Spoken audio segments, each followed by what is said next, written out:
අයිබෝවන් ඔබ සැමම මගේ Learn It Do It channel එකට සාදරයෙන් පිළිගන්නවා මම සන්ධයා. එතකොට අද මම කියලා දෙන්න යනවා ඒත් raglan sleeve එකකින් ඩිසයින් එකක් කරන හැටි. ඒක වෙනස්ම ආකාරයකට කපන හැටි. ඇත්තටම කිව්වොත් raglan sleeve එකෙන් ගොඩාක් ඩිසයින්ස් කරන්න පුළුවන්. ඉතින් මේ එකින් එක ඔයාලට ඉගෙන ගන්න පුළුවන්. මේ මම ඇඳගෙන ඉන්න එක බලන්න. ඒකත් raglan sleeve එකෙන් කරපු dress එක. මේ බ්ලවුස් එකක්.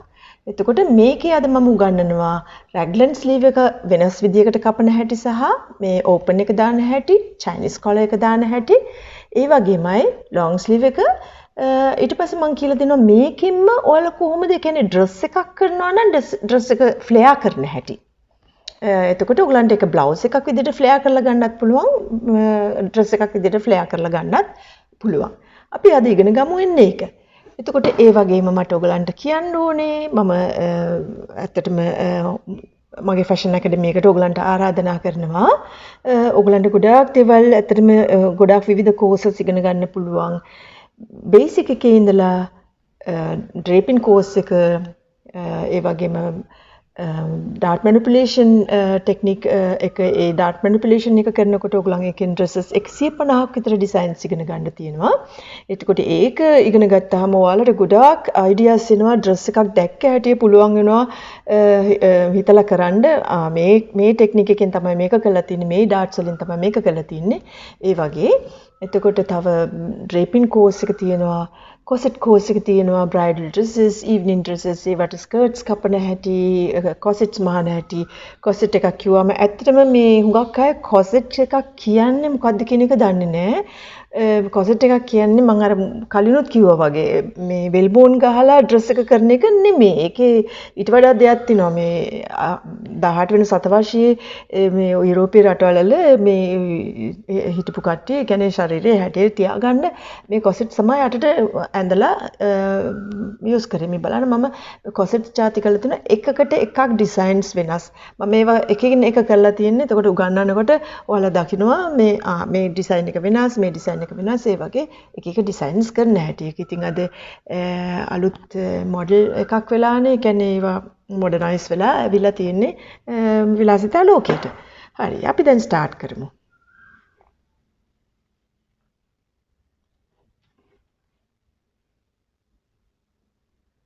කැමරා එක පොඩ්ඩක් හදා ගන්න ඕනේ. ඔයාලට පේනවා. හරි. ඔයාලට පේනවා මම මේ බේසික් ට්‍රේස් කරගෙන තියෙන්නේ මගේ පොඩි මේ half dummy එකේ මෙෂර්මන්ට් එකට තමයි මම මේ ඔක්කොම ටික ට්‍රේස් කරගෙන තියෙන්නේ. ඔයගොල්ලන්ගේ මෙෂර්මන්ට්ස් වලට කරන්න. මොකද half dummy එකකින් කරපුවාම ලේසි නිසා මම පොඩි ඒවා ටික ට්‍රේස් කරගෙන තියෙන්නේ. එතකොට ෆ්‍රන්ට් එක ට්‍රේස් කරගෙන තියෙනවා බෑක් එක තියෙනවා ස්ලීව් එක තියෙනවා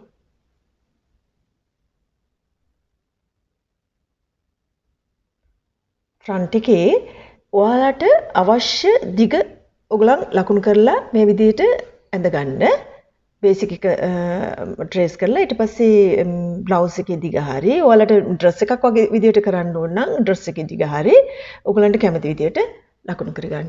ඩාට්ස් මම ඇඳලා තිබුණාට අපි ඩාට්ස් වලට මුකුත් කරන්නේ නැහැ.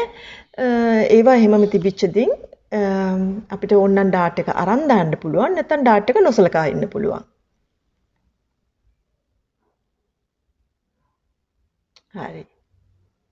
මම කියන්නේ මේ ඔයගලන්ට අවශ්‍ය දිගවල් ලකුණු කරගන්න ඉස්සර වෙලා.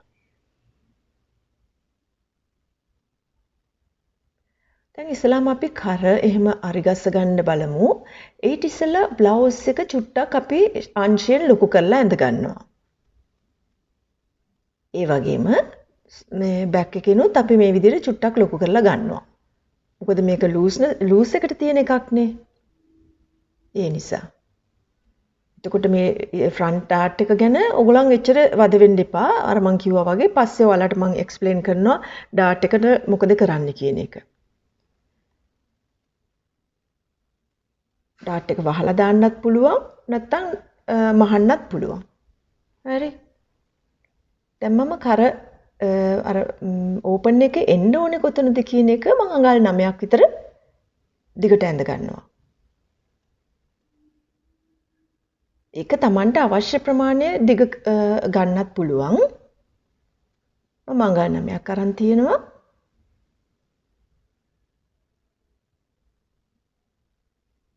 ඊට පස්සේ ඒ දෙපැස් මුල කරමුල ඉඳලා මම අඟල් 1/2ක් කර දිගේ ලකුණු කරනවා. ඊට පස්සේ ආයේ පල්ලෙහා ඉඳලා පෙරමැද ඉඳලා ඇතුළට අඟල් 1.5යි එළියට අඟල් 1.5යි ලකුණු කරනවා. ඒ කියන්නේ ඒ ඕපන් එකේ පළල අඟල් 2.5ක් කියන එක. දැන් බලන්න අර ලකුණු කරපු තැන ඉඳලා මම අර එළියට ලකුණු කරපු අඟල් 1.5ට මේ විදිහට ඇඳ ගන්නවා. හරි. එතකොට මේ ඕපන් එකේ පටිය සමාන්තරව යන්න ඕනේ. උඩට එක ප්‍රමාණයක් පල්ලෙහා එක ප්‍රමාණයක් එහෙම බෑ. ඒ විදිහට දැන් අඟල් 1/2ක එකක් නම් ඒ විදිහට අඟල් 1/2ක් පළලට ලකුණු කරගන්න. කොලේ කැල්ලෙන්නේ අර අපි අර කරේ ඇතුළට ලකුණු කරගත්ත තැන ඉඳලා.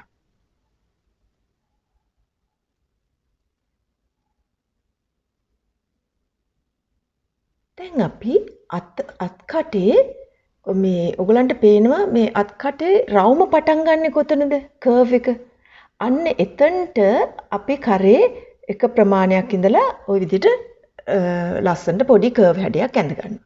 ඒකේ මැද හරියේ අපි පුංචි ඩාට් එකක් වගේ කොටසක් අරන් දානවා. නමුත් ඒක කරපැත්ත නැතුව අර මැද විතරයි. කාලක භාගයක ඒ ප්‍රමාණික වගේ අරන් දාන්න පුළුවන්. මොකද නැත්තම් සමහරලාට එතන රැල්ලක් වගේ හිටිනවා. ඔයගොල්ලෝ මේ රැග්ලන් ස්ලීව් එක අඳිනකොට. දැන් මේ විදිහට මම කපලා එළියට ගන්නවා.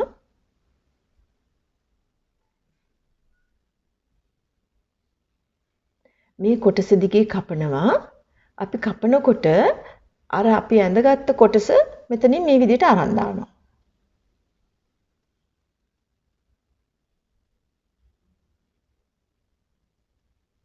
හරි. ඔයාලට පේනවනේ මම මේ කොටස අරන් දැම්මා. දැන් මේ කොටස කපලා අපි එළියට ගන්නවා.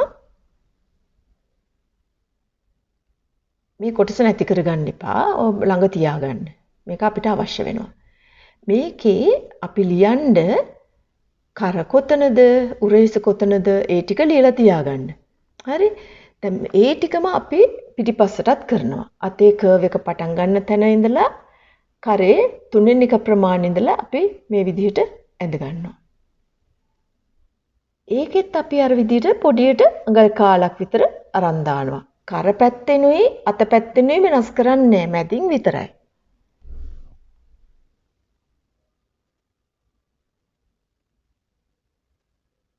හරි.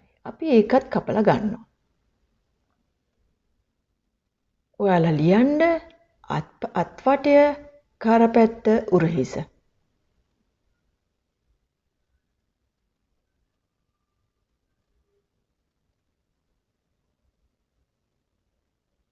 මේකත් මේ විදිහට කපලා ගන්නවා.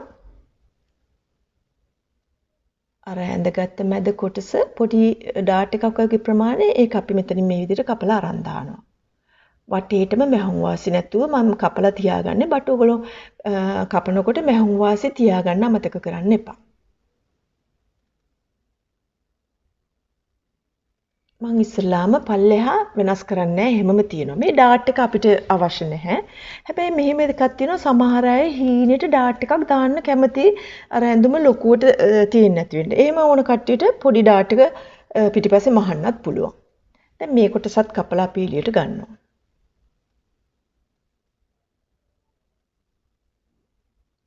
දැන් ඔයගොල්ලෝගේ මූලික අත අපි ට්‍රේස් කරලා තියාගෙන ඉන්නේ. දැන් බලන්න උරහිස කොයි පැත්තද තියෙන්නේ අත කොයි පැත්තද තියෙන්නේ කර කොයි පැත්තද තියෙන්නේ මම මේක ලියනවා අර බෑක් සයිඩ් එක සහ ෆ්‍රන්ට් සයිඩ් එක. එතකොට මේ කොටස් දෙක මාරු කරගන්න එපා. ෆ්‍රන්ට් සයිඩ් එකට ෆ්‍රන්ට් සයිඩ් එක කොටස අලවන්න ඕනේ. බෑක් එකට බෑක් සයිඩ් කොටස අලවන්න ඕනේ. උරහිස පැත්ත අපි තියන්න ඕනේ හරියටම අතේ අර මැද රේඛාව එන පැත්තට. හොඳට බලන්න මම මේ තියලා තියෙන විදිය. එතකොට එක පැත්තක් මේ දෙකේ එක පැත්තක් කොහොමද අනිත් පැත්ත හරවන්න වෙනවා. හරි. ওই විදිහට තියලා අලව ගන්න. අර උරහිස තමයි හරියටම අර අතේ අතන්ට ඇවිල්ලා තියෙන පොයින්ට් එකට.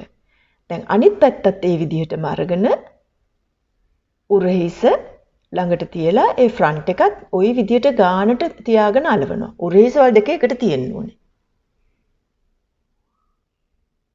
මේ ඇඳුමේදී මේ කපන විදියට ඒ කියන්නේ කොහෙවත් ඉඩ නැහැ උඩ. සම්පූර්ණයෙන්ම අත ওই විදිහට කැපෙන්නේ. ෆ්‍රන්ට් එකයි බෑක් එකයි එකට. මූට්ටුවක් නැහැ. හරි. දැන් මේක මං මේ පෑනෙන් ලස්සනට කර්ව් හැඩේ ආපහු ඇඳ ගන්නවා.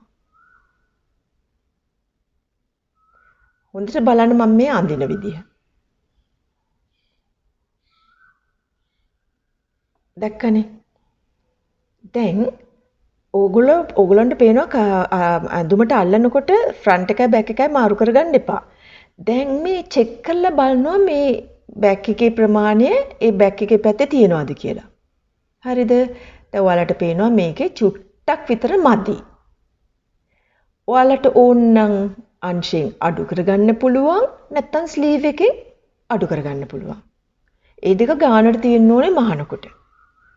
දැන් ආපහු ෆ්‍රන්ට් එකත් අපි චෙක් කරලා බලනවා මේ රැග්ලන් ස්ලීව් එකේ ඒ ඩිසයින් ලයින් එක අරකට මැච් වෙනවද කියලා. ඒක ගානට තියෙනවා. හරි. දැන් ওই විදිහට තමයි තියෙන්න ඕනේ. සම්පූර්ණම ස්ලීව් එක එකටම කැපෙනවා. අර පැත්ත මාරු කරගන්න එපා. මොකද බෑක් එකේ පැත්ත චුට්ටක් උසයි ෆ්‍රන්ට් එකට වඩා. ඒක වෙනස් කරගන්න එපා. එතකොට මම මේ ලියලා තියෙනවා දැන් ෆ්‍රන්ට් එක and බෑක් කියලා. ඔයාලට අතට රැලි චුට්ටක් ඕනේ නම් ඔයාලා ස්ලීව් එක මේ විදිහට පොඩ්ඩක් ලොකු කරගන්න. හරි. ඊට පස්සේ ඔයගොල්ලෝ කෆ් එකක් දානවා නම් අත වටේ මැනලා බලන්න. කෆ් එක දානවා නම් ඔයගොල්ලෝ දන්නවා එතනට අපි අනිවාර්යයෙන්ම බටන්ස් දාන්න ඕනේ කියන එක. නැත්තම් මෙහෙම ගලවන්න බැහැනේ.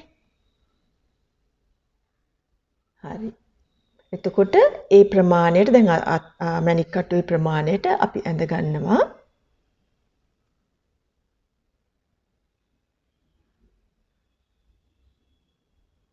එතකොට ඔයාලා තීරණය කරනවා කොච්චරක් අපේ කෆ් එකේ පළල එන්න ඕනේද කියලා. මම අඟල් දෙකක් නම් අඟල් දෙකක පරතරයක් තියලා මේ විදිහට රේඛාවක් ගහ ගන්නවා. එතකොට ඔය ඇඳගත්ත රේඛාව අපි නැම්මට කපන්නේ. නැම්මට කපන්නේ අනිත් පැති වලට මෙහුම් වාසි තියාගන්න. එක පැත්තක මම අඟල් භාගයක් වැඩියෙන් තියනවා අර ඕවර්ලැප් වෙලා යන්න ඕන නිසා. ෆෝල්ඩ් එකට අර පැත්ත අනිත් පැති වලට මෙහුම් වාසි තියාගන්නවා. දැන් මේකත් මේ විදිහට කපලා ගන්නවා.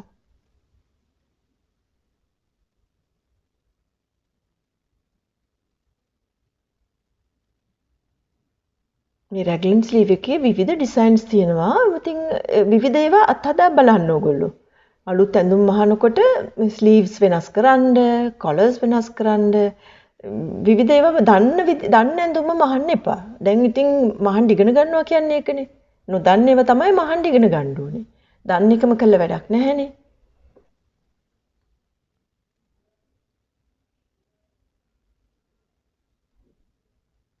හරි. දැන් අපේ ඔක්කොම කොටස් ටික තියෙනවා. අපි දැන් කොලර් එක හදා ගන්නවා. කොලර් එක හදන්න අපිට ෆ්‍රන්ට් එකේ බෑක් එකේ කරමින්ම ඕනේ. දැන් අර අපි ඇතුළට කරලා ඇඳගත්ත ප්‍රමාණය තියෙන්නේ එතන ඉඳලා තමයි කර අපි මනින්න ඕනේ.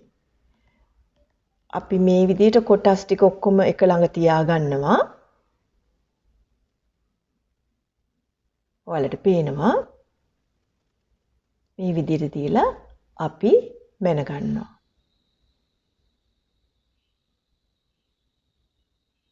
හරි. එකෙන් භාගයයි එතකොට අපි භාගයට තමයි කරේ භාගයකට තමයි අපි කොළ එක හදන්නේ. අපි හිතමුකෝ 8ක් ආවා කියලා. එතකොට ඒ 8ක් දිගට අපි රේඛාවක් අඳිනවා.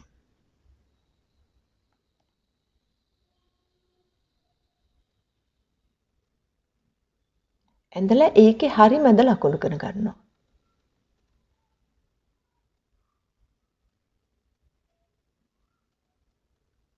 දැන් මේ විදිහට මේ පැත්තට රේඛාවක් ඇඳලා අනිත් පැත්තේ ඉඳලා අපි අඟල් එකමාරක් උඩට දානවා. දාලා ඒක ලකුණු කරනවා අපි හරියටම අර අපේ කොළ එකේ අර මැද ලකුණු කරගත්ත තැනට. ඊට පස්සේ කොළ එකේ පළල මේ පැත්තේ ඉඳලා අපි ලකුණු කරලා සමානවම ඒ කොළ එකේ පළල මේ විදිහට ලකුණු කරගෙන යනවා. ඔයාලට අඟලක් ගන්න පුළුවන්, තුන් කාලක් ගන්න පුළුවන්. කැමති ප්‍රමාණයක් ඔයාලා දාගන්න. කොළ එකේ මේ මුල හරිය මේ විදිහට කර්ව් කරලා ගන්නත් පුළුවන්. අනිත් පැත්ත නැම්මට. ඔයාලට මේ වගේ කොළ එකක් ෂැබ්ලෝන් එකක් හදාගන්න පුළුවන්. ෂැබ්ලෝන් එකක් කියන්නේ අපි කියන්නේ පැටර්න් බෝඩ් කියන්නේ එන්නේ පැටර්න් බෝඩ් වලින් කොළ එකක් හදාගන්න පුළුවන්. පොකට්ස් හදාගන්න පුළුවන්. ගොඩාක් දේවල් හදාගන්න පුළුවන්. එතකොට එහෙම තියාගත්තම ඔයාලට ලේසි මේ පොඩ වෙනස් කරන්න විතරනේ තියෙන්නේ.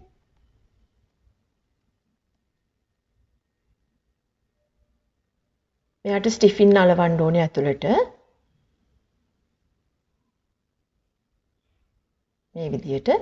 එතකොට මේ බලන්න මෙන්න මේ වගේ මම බෝඩ් වලින් හදලා තියෙන්නේ මේ වගේ හදාගන්න මේ කොලස්. එතකොට දැන් ඔයා හිතන්නකෝ ඔයාගේ මේ ඇඳුමට මේ කොළ එක ගත්තට ඊළඟ ඇඳුමට මේ කොළ එක මදි කියලා. එතකොට අඟල් භාගයක් මදි කියමුකෝ. එතකොට අපි චෙක් කරලා බලනවා මෙයාගේ කීයක් තියෙනවද කියලා. එතකොට අඟල් භාගයක් මදි නම් අපි මෙයාව වැඩි කරගන්නේ කාලයි. හරි? ඒක වරද්ද ගන්න එපා. හරි? අතනින් අර මැදට පිටුපස්සේ මැද තියෙන්නේ ඒකෙන් අපිට ඕන වෙලාවක අඩු වැඩි කරගන්න පුළුවන්. කොළ එක අන්තිමට ගහන්න කොළ එක මහනකොට උරේ ස්මූට් කරලා ඔක්කොම කරලා. එතකොට ඔයාලට චෙක් කරලා බලන්න පුළුවන් කොච්චරක් තියෙනවද කියලා. ඒ විදිහට හදලා තියාගන්න. දැන් මේ විදිහට තියලා බලපුවම අර ඊළඟට ඇඳුම මහන ඇඳුමේ වැඩි මදි නම් අපි වැඩියෙන් තියාගන්නවා, අඩු නම් අඩුවෙන් තියාගන්නවා. අර අතන විතරයි වෙනස් එහාට මෙහාට වෙනස් කරන්න තියෙන්නේ. ඒ හින්දා පැටර්න් බෝඩ්ස් වලින් ඒ වගේ පොඩි දේවල් හදලා තියාගන්න. ඕක හදන්න පුළුවන්, කෆ් එක හදන්න පුළුවන්, පෑන්ට් එකේ අර ගෝල්ෆී කියන්නේ අපි ඒ කොටස හදාගන්න පුළුවන්, පොකට්ස් හදලා තියාගන්න පුළුවන්. එතකොට ඔයාලගේ කාලය ඉතුරු වෙනවා. මමත් ඒ වගේ ගොඩාක් දේවල් හදාගෙන තියාගෙන තියෙන්නේ. හරි. පැටර්න්ස් කොටස් ඔක්කොම තියෙනවා. දැන් මේ කොටස අපි හරි ගස්ස ගන්නවා. මම මැහුම් වාසි තියන්න නැතුව කපා ගන්නවා මේ විදිහට. ඔයාලා දන්නවා දැන් මේකේ පළල අඟල් 2.5ක් කියන එක. හරි.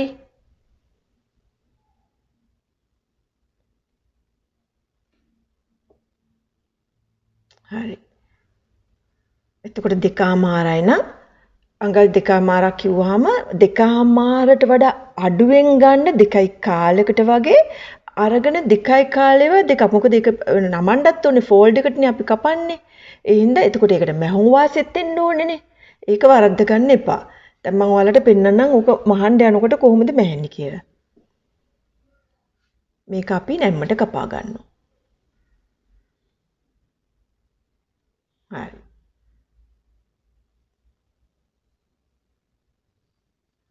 අපි මේ කොටස මේ විදිහට කපලා අරගෙන ඒකෙන්ම හදාගන්නත් පුළුවන්. නැත්නම් අන්තිමට මැනලා ඉවරලා අපිට පටියක් අරගෙන ඒකෙන් හදාගන්නත් පුළුවන් මේ එතනට එන කොටස. මැහුම් වාසි තියාගන්න අමතක කරන්නත් එපා. ඒක ඩබල් කපන්නත් ඕනේ. හරි. දැන් මම කියලා දෙන්නම් ඔයාලට කොහොමද මෙයාට පොඩ්ඩක් ෆ්ලෙයා කරගන්නේ කියලා. එතකොට ඔයාලා මේක මේ විදිහට ඩාට් පොයින්ට් එක දක්වා දික් කරගන්න. දික් කළා මේ පල්ලෙහාට රේඛාවක් අඳින්න. දැන් මම මේ අර ඇඳලා තියෙන ලයින් එක ඇවිල්ලා බ්ලවුස් එකනේ. ඔයාලට ඩ්‍රෙස් එකක් ඕන දිගට ගන්න. දැන් මම මේ ලයින් එක දිගේ කපනවා. හරි. මේ විදිහට කපලා දැන් ෆ්ලෙයා කරන හැටි බලන්න. ඔයාට මෙතන ඕනනම් ඩාට් එකක් මහන්නත් පුළුවන්. නැත්නම් ওই ඩාට් එක වහලා දාන්නත් පුළුවන්. ඔයාලට වහලා දානවා නම් ඒක එතරම් ඩාට් එක මහන්න ඕනේ නැහනේ. හරි. ෆ්ලෙයා කරන්නේ මෙන්න මේ විදිහට. ඔයාලා දැන් මේ මම ඉස්සලා වහගෙන ඉන්නම්කො ඩාට් එක. ෆ්ලෙයා කරන්නේ ඔයාලට රෙදි තියෙන විදිහට, ඔයාලට ෆ්ලෙයා එක ඕනේ විදිහට මේක එහාට මෙහාට කරලා මේ විදිහට මේ ඔයාලට කැමති තරම් ෆ්ලෙයාර් එක හදා ගන්න පුළුවන්. මේ එහාට කරනවා මෙහාට කරනවා ගොඩාක් ෆ්ලෙයාර් එක ඕන නම් එහෙම දානවා. මේ ඒක එහාට මෙහාට කරනකොට තමයි ඔයාලගේ ෆ්ලෙයාර් ප්‍රමාණය එන්නේ. එතකොට අනිත් එක බස්ට් එක හරියට පොඩි ලූස් එකකුත් දෙනවා. අර බලන්න. මොකද මේක අපි ලූස් බ්ලවුස් එකක් විදිහට මහනවා නම් ඔයාලට එහෙම දානකොට පොඩි ලූස්නස් එකක් දෙනවා. දැන් මම කොලයක් අරගෙන යටින් අලවනවා. මම ගොඩාක් ෆ්ලෙයාර් දාන්න යන්නේ නැහැ. සාමාන්‍ය තරමකට වගේ මට හිතෙන ගාන මම දා ගන්නවා. මට රෙදි තියෙන්නත් ඕනේ නේ. රෙදි තියෙන ප්‍රමාණයත් බලන්න ඕනේ නේ අපි. දැන් මම මේ විදිහට අලව ගන්නවා.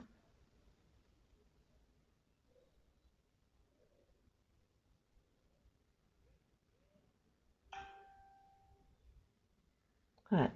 දැන් ඔයාලට පේනවනේ.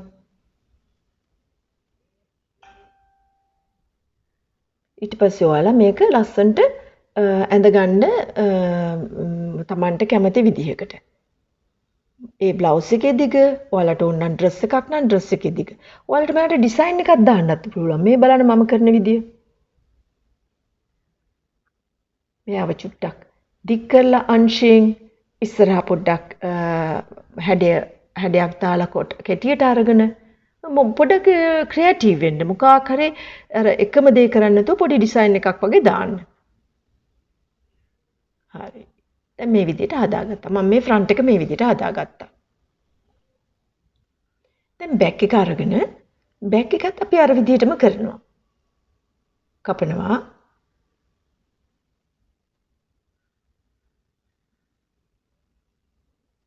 මේ විදිහට අපිට අවශ්‍ය ෆ්ලෙයාර් එක හෙට මෙහෙට දාගන්න පුළුවන්.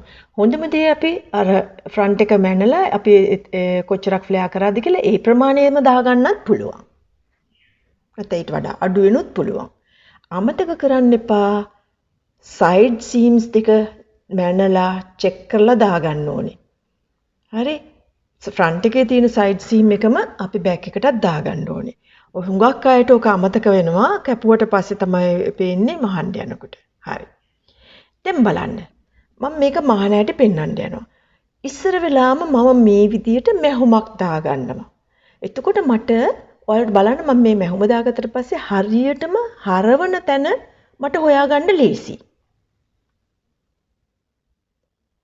එතනින් හරියට හරවන්න, ඒ කියන්නේ නතර කරන්න ඕනේ. ඒක එහාට හරි මෙහාට හරි වුණොත් ඒ කියන්නේ බැලන්ස් වෙන්නෙත් නෑ. පුංචි රැල්ලක් ඇවිලත් එතන පොඩි කොම්ප්ලිකේටඩ් එකක් දෙන්න පුළුවන්. ඒ හින්දා ඒ වගේමයි බලන්න. මම අර සම්පූර්ණයෙන්ම මැහුම් වාසිය ළඟට මේක අල්ලන්නේ නැහැ. මේ ඒක ඇතුළේ ඉඳලා මිලිමීටර් 2ක් විතර ඇතුළට තමයි ෆ්ලැප් එක අල්ලන්නේ. දැන් බලන්නකෝ ඔයාලා මම මහනකොට දැන් මේ විදිහට හදා ගන්නවා. මේ එක පැත්තක් නැම්මට අරගෙන මේ විදිහට කොටස් දෙක කපා ගන්නවා. අරගෙන දැන් අපි මැහුමක් ගහගෙනනේ තියෙන්නේ. එතකොට ඔයාලට ලේසි ඒ මැහුම දිගේ මහගෙන ගියාම ඔයාලට හරියටම හරව ගන්න ලේසි. දැන් මෙහෙම තියලා මම පින්ස් ගහ ගන්නවා.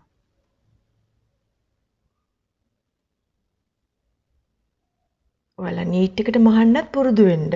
මොකද සමහර අය ලස්සන ඇඳුම් මහනවා. බට් නීට් එක නැහැ ඒගොල්ලන්ගේ. ඒ හින්දා නීට්නස් එකත් වටිනවා. එහා පැත්ත කොටසත් අර විදිහට තියලා පින් කර ගන්නවා.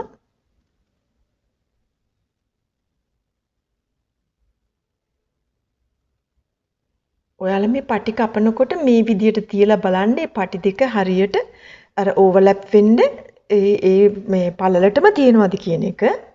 මම දැන් මේක මහන්නේ පිටිපස්සෙන්. එතකොට මොකද පිටිපස්සේ මැහුම තියෙනවානේ. මට මැහුම පේනවානේ. මම පිටිපස්සේ මේ මැහුම උඩම මහගෙන යනවා.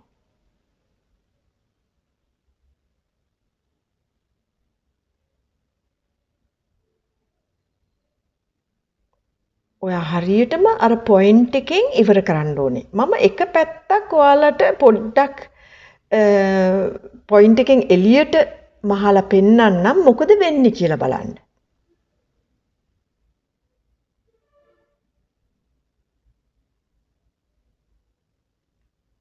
මම ඒකයි කියන්නේ පොයින්ට් එකෙන්ම හරියට ඉවර කරන්න ඕනේ කියන එක. දැන් මේ පැත්තත් මේ විදිහටම අහගෙන යනවා.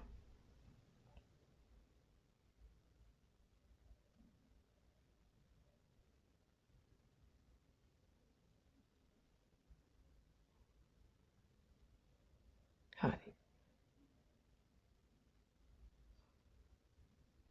මම එක පැත්තක් පොයින්ට් එකෙන් චුට්ටක් එළියට මැහුවා මට ඔයගලන්ට පෙන්වන්න ඕනේ. ඔයගොල්ලෝ ඒ වැරද්ද වුණොත් මොකද වෙන්නේ කියන එක. හරි. දැන් මේ කොන තියෙන්නේ මේ විදිහට ඔයාලා රේඛා දෙකක් ඇඳගෙන මේ විදිහට කපන්න. හරියටම මැහුම ළඟට කපන්න. ඔයාලා මැහුමක් ගහගෙන ඉන්න එක හොඳයි. මොකද එතනට ශක්තිමත් භාවයකුත් දෙනවා. හරි? දැන් හරවලා මේ දෙන්නම ඇතුළට දාන්න. කොයි පැත්තද උඩට එන්න ඕනේ කියලා ඒක ඔයාලා තීරණය කරන්න. එහෙම නීතියක් නැහැ මේ පැත්ත තමයි උඩට එන්න ඕනේ එහෙම එකක් නැහැ. ඔයාලට කැමති පැත්තක් උඩට දාගන්න.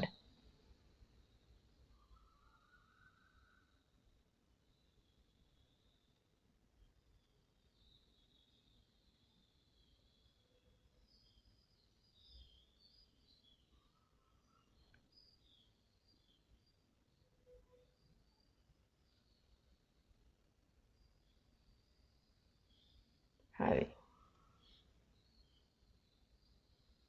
දැන් ඔයාලට පේනවද මම අර එක පොයින්ට් එක හරවන තැන එක චුට්ටක් එළියට ගිහිල්ලා මහපු පැත්ත. ඔයාලට දැන් බලා ගන්න පුළුවන්. ඉස්සෙල්ලා මේ විදිහට පින්ස් ගහගන්න.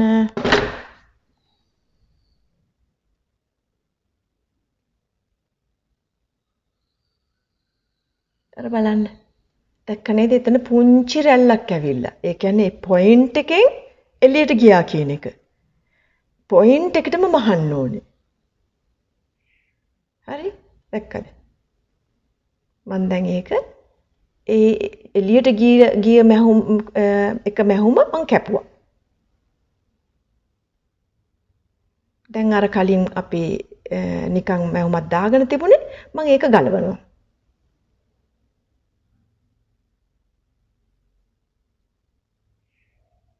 ගලවලා මේ ඔක්කොම දිගෑරලා අර කපපු කොටසත් එක්ක මේ විදිහට මහගෙන යන්න. කලබල වෙන්න එපා මහනකොට සියුම්ව මහන්න ඕන තැන්වලදී සියුම් හිමීට මහන්න. දැන් පේනවනේ. හරි. අර මං කලින් මහපු මැහුම මං අර ගලවලා දානවා.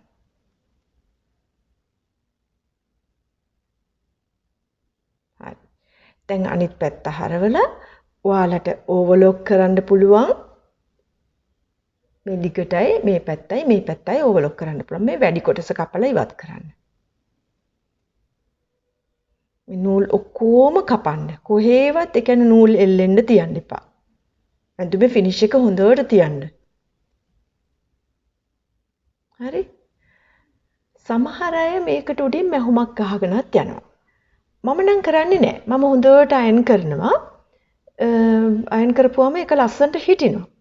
නමුත් මම මේ විදිහට තියලත් මැහුමක් ගහලත් පෙන්නන්නම් කොහොමද තියෙන්නේ කියන එක. හරි? දැන් ඔයගොල්ලෝ ලස්සනට මේ විදිහට කර කොයි හරියටද කැපෙන්න ඕනේ කියලා ඇඳගන්න. ඒ ප්‍රමාණයෙම මේ පැත්තේ තියෙන්න ඕනේ. එකක් උසයි එකක් පල්ලෙහායි වෙන්න බෑ. මේ විදිහට ලකුණු කරගන්න.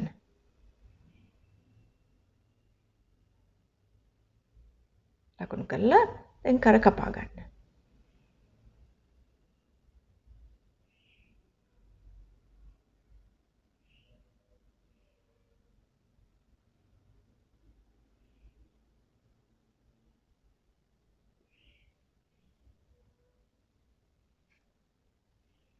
හරි. දැන් පේනවනේ ඔයගලන්ට.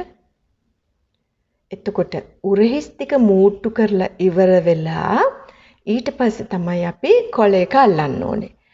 කොළ එක අල්ලන්න ඉස්සෙල්ලා අපි උරහිස් ටික මූට්ටු කරලා ඉවරලා චෙක් කරලා බලන්න කරේ ප්‍රමාණය කොච්චරක් තියෙනවද කියලා වටේටම. ඒක හරියටම කොළ එකෙත් තියෙනවද කියලා බලන්න. ඊට පස්සේ කපන්න කොළර එක. හරි? ඒ වගේමයි ඔයගොල්ලෝ මහන වෙලාවට පොඩ්ඩක් අයන් එක යූස් කරනවා නම් හොඳයි. අයන් එක පාවිච්චි කරනවා කියන්නේ අපි ඒකත් මහනවා කොටසක් මහනවා වගේ තමයි. මොකද ඒකෙන් හොඳට අපිට මේ හොඳ නිම්මාවක් දෙනවා අයන් එකත් පාවිච්චි කරනවා නම්. දැන් මම මේක උඩ මේ විදිහට ලස්සන අවුට්ලයින් එකක් ගහගෙන යනවා.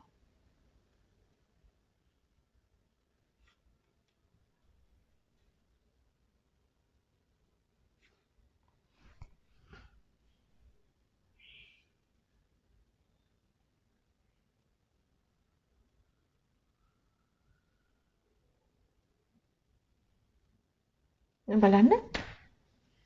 හරි. ඉතින් මම මේක තමයි අද ඔයගලන්ට උගන්වන්න ඕනේ උනේ. මං හිතනවා ඔයගොල්ලෝ අද මොනවා හරි දෙයක් මගෙන් ඉගෙන ගත්තා කියලා. ඊළඟ පාර හම්බෙනකල් ඔබට බුදු සරණයි ජේසුස් පීඨයි. මම සන්ධ්‍යා. Learn it, do it.